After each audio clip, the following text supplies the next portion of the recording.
આપણે આજે ચલણી નોટો ઓળખવાની છે, બરાબર? રૂપિયા અને પૈસા ઓળખવાના છે. ચલો યોગેશભાઈ, 100 રૂપિયા બતાવો. 100 રૂપિયા કઈ છે? સરસ.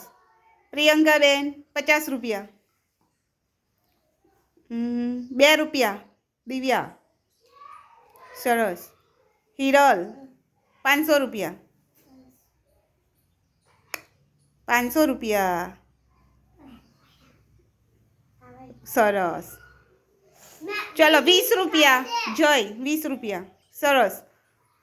1000 રૂપિયા. દિવ્યા, 1000 રૂપિયા, સરસ.